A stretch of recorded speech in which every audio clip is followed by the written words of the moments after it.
আহা ভাইরা আমার, যেই স্ত্রীকে তালাক দিলে তালাক হবে না।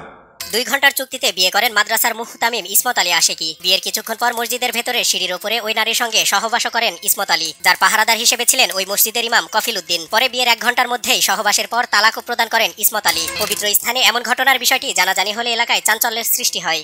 যেই রাগে স্ত্রীকে তালাক দিলে তালাক হবে না, রাগের মাথায় স্বামী তার স্ত্রীকে তালাক দিলে তালাক হবে কিনা, এই প্রশ্ন বিভিন্ন জায়গায় আসে ভাই। একটা রাগ আছে যেই রাগে স্ত্রীকে তালাক দিলে তালাক হবে না। বলবো সেটা কোনটা?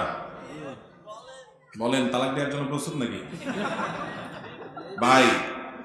রাগের একটা বিশেষ পরিস্থিতি আছে, ওই পরিস্থিতিতে যদি কারো রাগ চলে যায়, ওই পর্যায়ের রাগ যদি হয়, তাহলে সে অবস্থায় তালাক দিলে তালাক হবে না।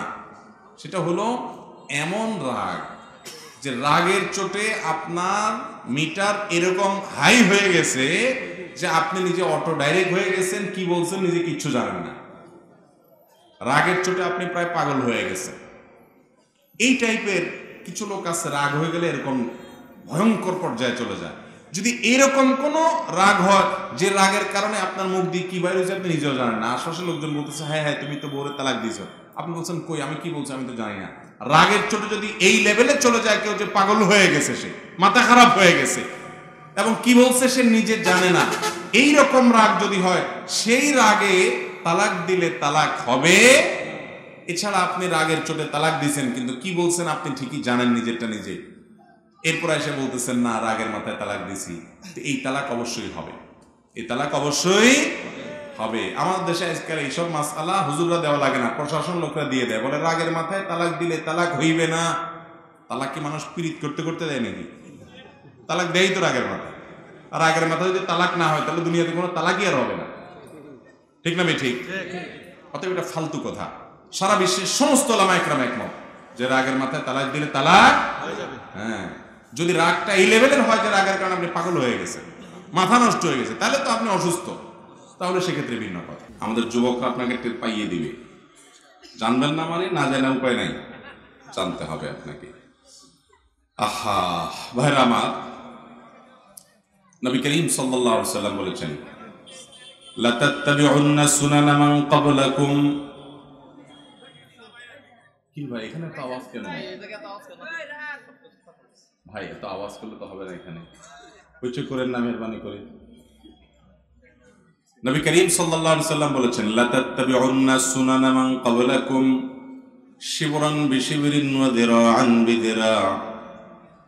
অর্থাৎ একটা সময় আসবে যখন তোমরা তোমাদের পূর্বে যে সকল জাতি অতিবাহিত হয়ে গেছে, যারা ইতিপূর্বে পৃথিবীতে এসেছে এবং তাদের সময় শেষ হয়ে গেছে, সেরকম তোমাদের পেছনে অতিবাহিত হওয়া গত হওয়া বিভিন্ন সম্প্রদায়, বিভিন্ন জাতি, এদের অনুসরণ তোমরা করবা। ভাইরা আমার, বিবাহের মহর এটা যত কম হবে তত বরকতময় হবে বিবাহ। বিবাহের মহর যত কম হবে বিবাহ তত বরকতময় হবে। নবী করিম সাল্লাল্লাহু আলাইহি ওয়াসাল্লাম বলেছেন সবচাইতে বরকতময় বিবাহ, সবচেয়ে উত্তম বিবাহ হলো যে বিবাহতে খরচ কম। অন্য হাদিসে আসছে যে বিবাহতে মহরের পরিমাণ কম, ওই বিবাহ সবচেয়ে উত্তম বিবাহ। খায়রুস সাদাকে আইসারুহু, সবচেয়ে উত্তম মহর হলো যে মহরের পরিমাণটা কম থাকে। এবং অন্য এক হাদিসে আসছে ইন্না আযামান নিকাহি বারাকাতান আইসারুহা মাউনাতান, ওই বিয়া সবচেয়ে বরকতময় যে বিয়েতে মহরের পরিমাণ কম থাকে। এই হিসেব করলে আজকাল কয়টা বিয়া বরকতময় হয় সেটা একমাত্র আল্লাহ ভালো জানে। মেয়ের বাপরা 10 লাখ 20 লাখ 30 লাখ হাঁকায় বসে থাকে, কেন? যাতে বিয়েটা টিকে। আর নবী সাল্লাল্লাহু আলাইহি সাল্লাম বলে দিয়েছেন মহরের পরিমাণ বেশি হলে বরকত কম হবে, ওইটাতে বরং রিস্ক হবে, টিকবে কম, সম্ভাবনা কম থাকবে, মহর থাকবে কম, বিয়েতে বরকত হবে বেশি। নবী সাল্লাল্লাহু আলাইহি সাল্লামের ওয়াদা আল্লাহ থেকে জেনে তিনি ওয়াদা করেছেন, নিজে থেকে করেন না। অতএব মেয়ের বাবারা নবী সাল্লাল্লাহু আলাইহি সাল্লামের কথার প্রতি বিশ্বাস নাই, ওই 10 লাখের ফিগারের প্রতি বিশ্বাস আছে। এটা খুবই জঘন্য বিষয়, একটা বাজে কালচার হয়ে গেছে আমাদের সমাজে। আরে ভাই, যার অনেক সামর্থ্য আছে, আল্লাহ কোটি কোটি টাকা দিয়েছে, সে 10 লাখ 20 লাখ মহর দেখ, ভিন্ন কথা। কিন্তু যেই ছেলেটা বেতন পায় 20,000 টাকা আপনি জানেন আপনার মেয়েকে যার সাথে বিয়ে দিতে যাচ্ছেন সে বেচারা বেতন পায় 20,000, 25,000, 30,000, তো আপনি তার কাছ থেকে 10 লাখ টাকা মোহর দাবি করেন কোন মুখে? কোন মুখে আপনি এটা দাবি করেন? এটা রীতিমতো জুলুমের পর্যায়ে চলে গেছে।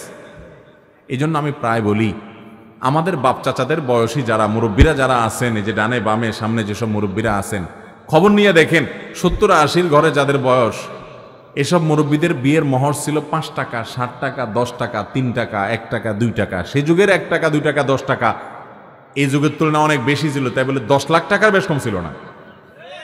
কি বলেন? ওনাদের বিয়েগুলো বেশি টিকছে নাকি আজকালকার পোলাপানের বিয়ে 10 লাখ 20 লাখের নিচে হয় না, এখন বিয়ে বেশি টিকে? আগের গুলো বেশি টিকে না এখনকার গুলো টিকে?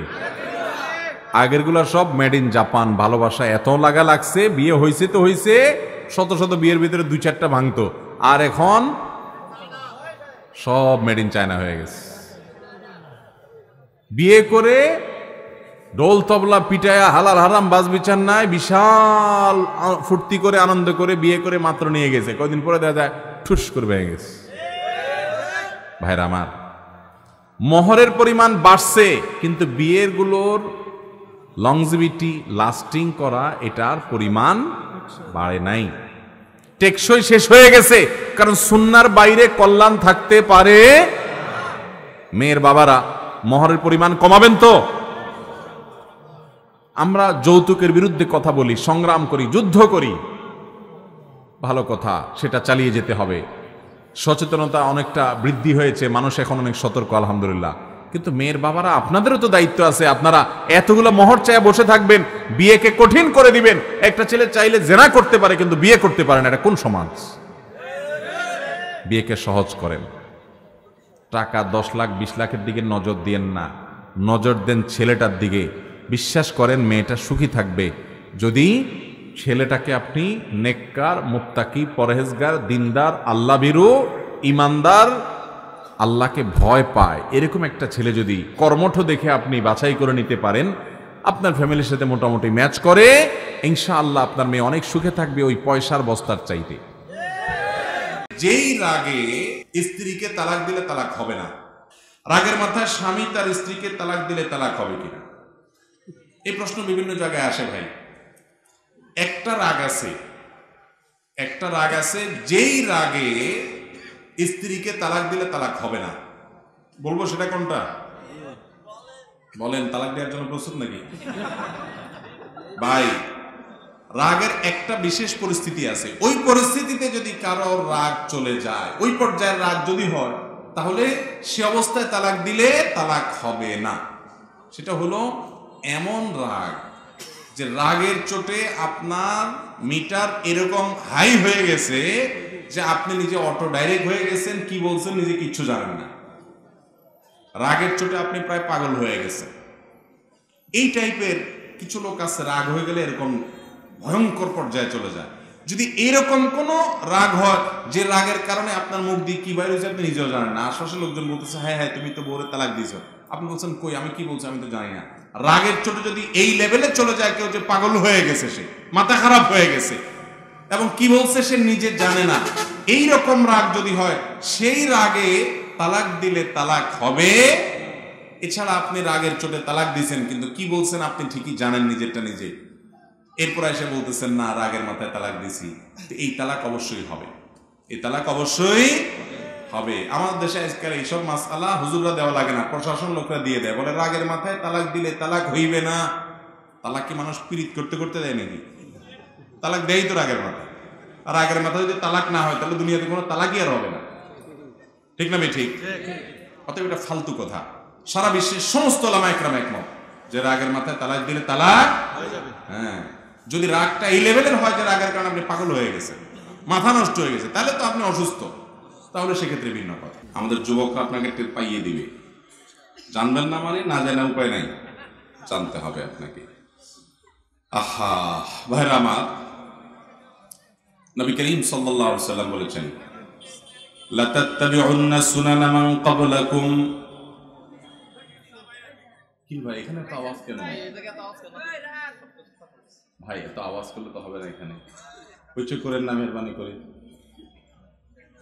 নবী করিম সাল্লাল্লাহু আলাইহি সাল্লাম বলেছেন, লা তাত্তাবিউন্না সুনানা মান ক্বাবলাকুম শিবরান বিশিবরিন ওয়া দিরাআন বিদিরা।